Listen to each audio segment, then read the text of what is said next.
This just in, you are looking at obviously a very disturbing live shot. I can hear you. The rest of the world hears you. And the people. The United States is conducting an operation to kill Osama bin Laden.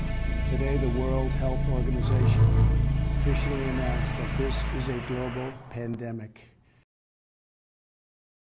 Greetings, everyone, and welcome to another episode of Discerning Eye News.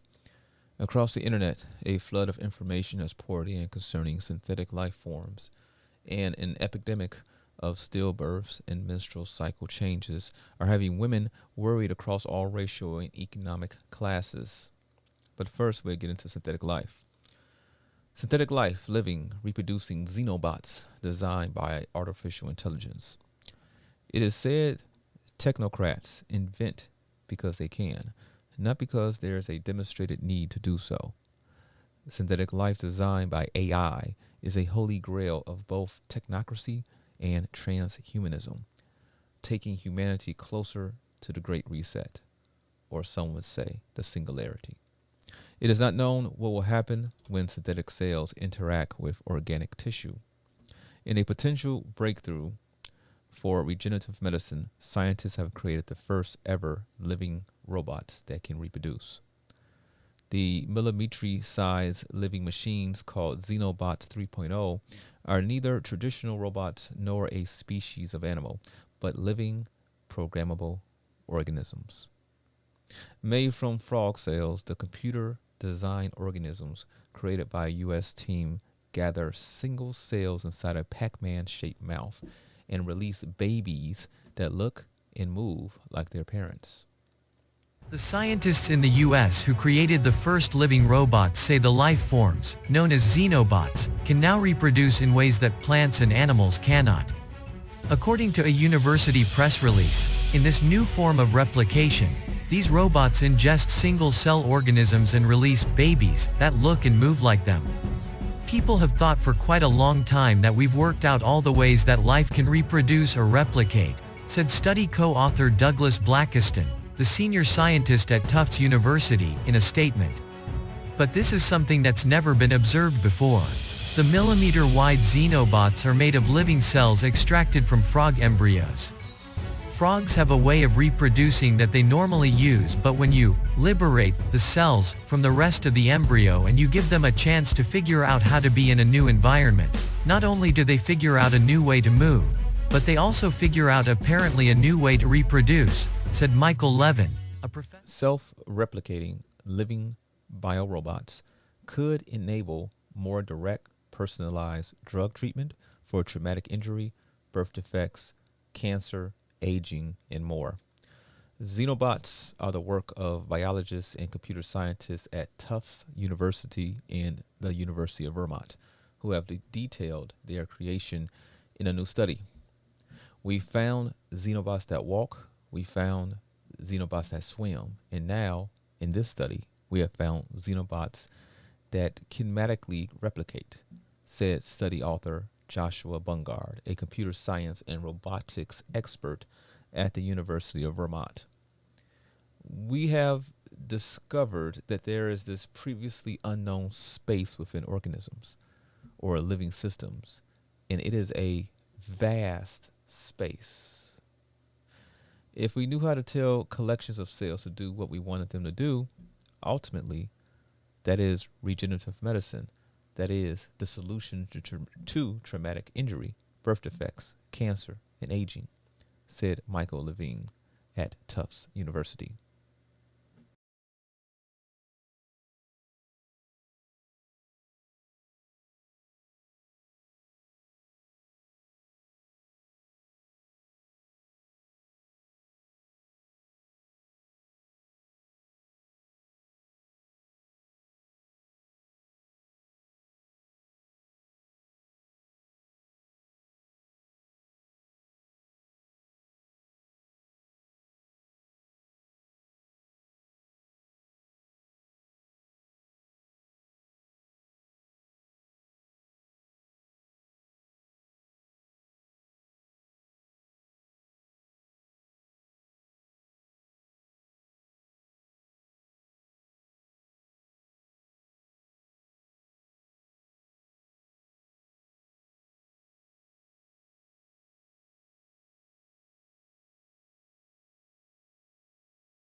deeper into the interwebs,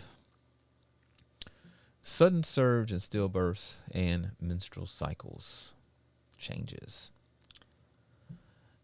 November 11, 2021, a rally formed outside of Lionsgate Hospital in North Vancouver, British Columbia. The group was there to call attention to an unthinkable tragedy. 13 babies reportedly stillborn at the hospital in a period of 24 hours. All of their mothers had received a injection, at least allegedly received an injection.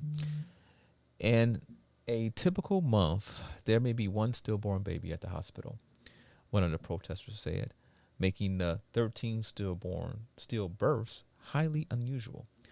The only reason the deaths came to light was because several doulas came forward detailing the events.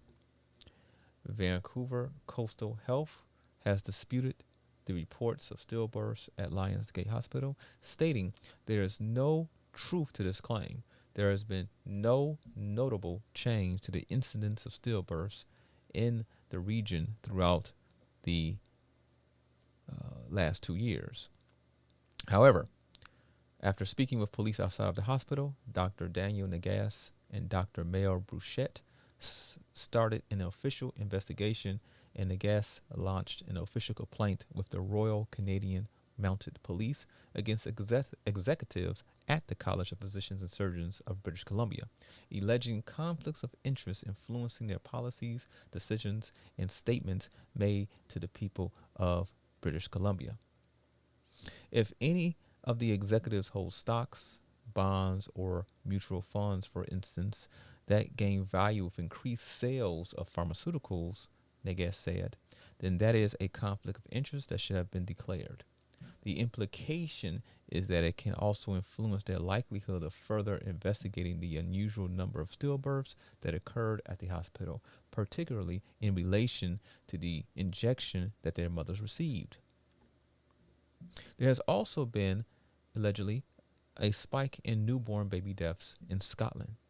Scotland has also experienced an unusual rise in infant death rates. During September 2021, at least 21 babies under 4 weeks old died, a rate of 4.9 per 1,000 births. The average death rate among newborns in Scotland is about 2 per 1,000 births. Public Health Scotland, which is investigating the deaths, stated, exceeding the upper control limit indicates there is higher likelihood that there are factors beyond random variation that may have contributed to the number of deaths. Further into this article here, vaccine researcher, menstrual changes related to the injection. Women across the U.S. have reported changes in their menstrual cycles following injections. Changes include heavier, earlier, and more painful periods, as well as unexpected breakthrough bleeding or spotting among women on long-acting contraception or those who are postmenopausal and hadn't had a period in years or even decades.